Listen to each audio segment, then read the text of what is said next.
belum bisa memutuskan dengan secara saat ini karena masih butuh waktu untuk pertimbangan dengan beberapa alasan yang sangat signifikan. Dan kami minta kepada hakim supaya putusan Rasman atas nama semua pengacara ya, khusus saya juga pengurus dari Peradi ya, Peradi Oto, minta kepada hakim agar jangan gegabah dan melihatnya dengan bagaimana penegakan hukum itu yang bekerja tidak dapat dipidanakan maupun diperdatakan. Dalam hal ini kita juga kebobolan ya untuk perkara Bang Rasman karena awalnya Iklim Hakim tidak mengakui dia buat surat kuasa. Nah, di dalam fakta persidangan diakui dia membuat surat kuasa, memberikan kuasa dan memberikan memberikan surat untuk agar Rasman boleh statement di media atau di mana saja. Itu semua dokumennya ada dan lengkap.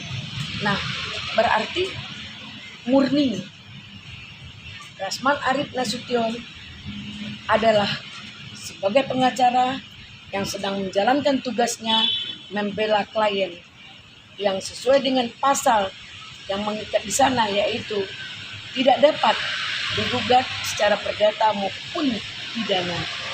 Nah, dalam hal ini kami minta kepada hakim agar memberikan pertimbangan yang cukup dalam error en persona, di mana penegakan hukum itu setara, yang 4 pilar. Kita harus membela klien, harus fight dan benar-benar tidak separuh hati, bukan karena dibayar saja.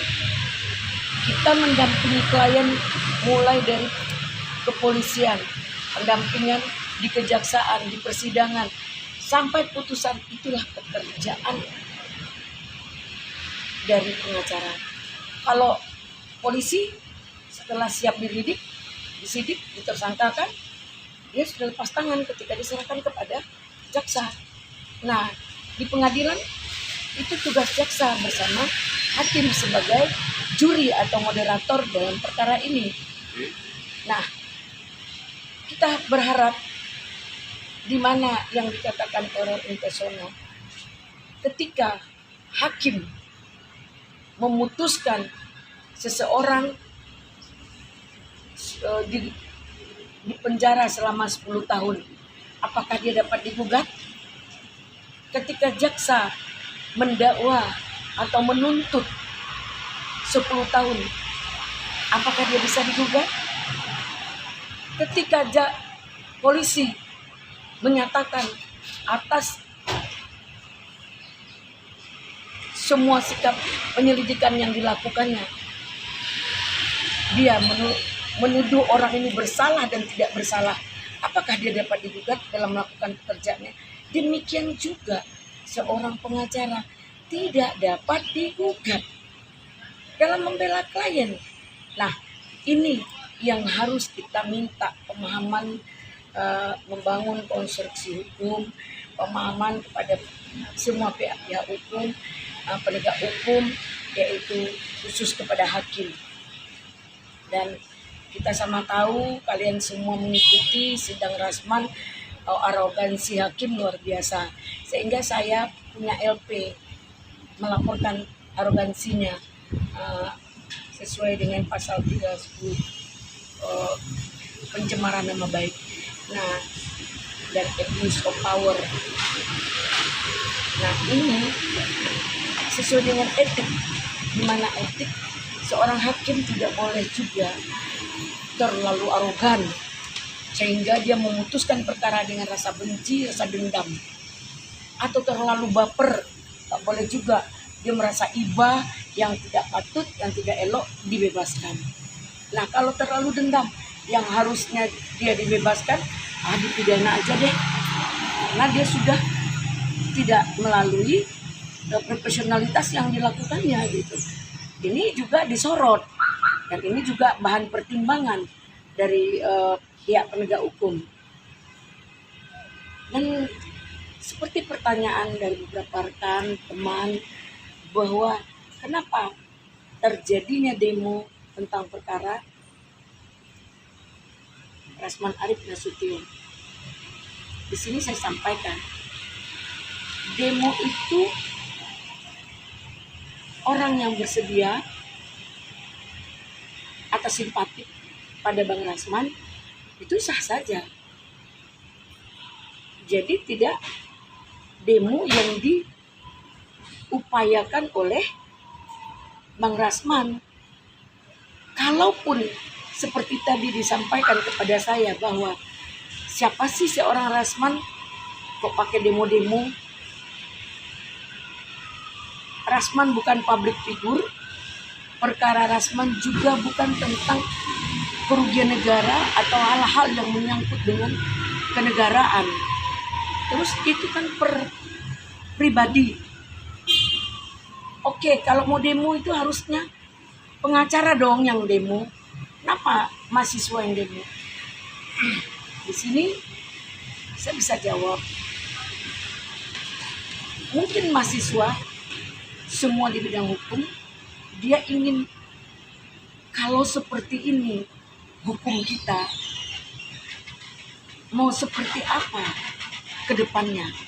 Saya rasa hanya itu legal standing yang akan dilakukan oleh para mahasiswa yang demo saat kemarin membersamai perkaranya Bang Rasman.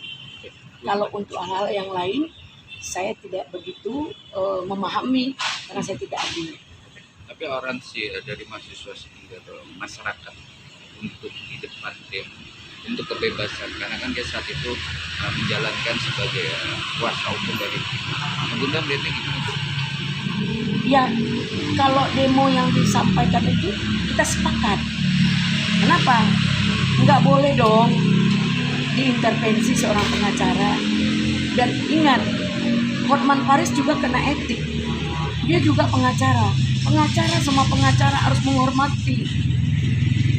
Jangan demi kepentingan pribadi dia dihalalkan semua cara dengan menggugat Rasman. Pada Rasman itu jelas dan nyata adalah kuasa hukum Iklim Hakim.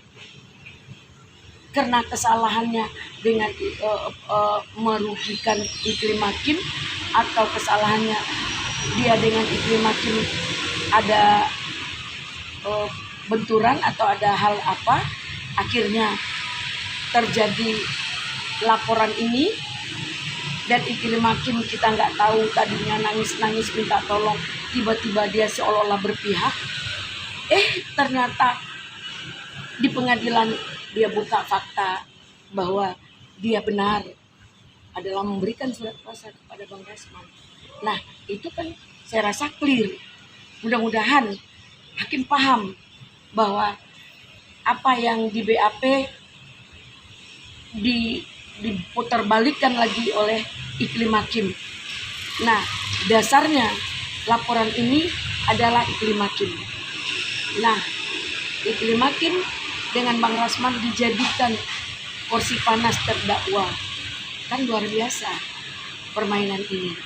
Nah, kalaupun mahasiswa hukum yang demo, kita support deh. Karena apa?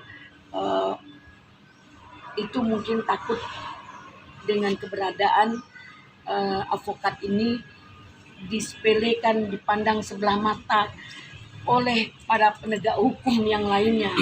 Karena di situ Rasman Arief Nasution punya keputusan dari OA-nya, yaitu organisasi advokatnya, yaitu Pradi Bersatu, bahwa apa yang sudah dilakukannya tidak melanggar etik.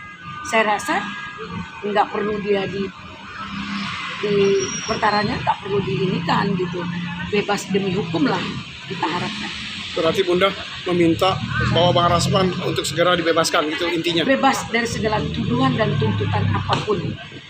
Karena dia bekerja sebagai advokat, dia bekerja profesionalitas. Jadi jangan ada intimidasi. Dan ingat, Hotman Paris juga adalah sebagai pengacara, ya, sama profesi.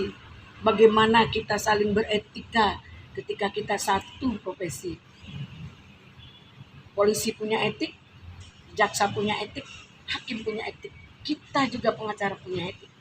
Jadi yang penting di saat ini bagaimana kita meningkatkan moral etika kita di dalam melakukan hal-hal dalam persidangan dan hal dalam perkara.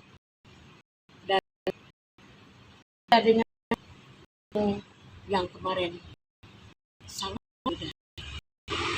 Bedanya di mana, Bun? Karena kan juga ada yang komen nih, beda dengan kata Saroni yang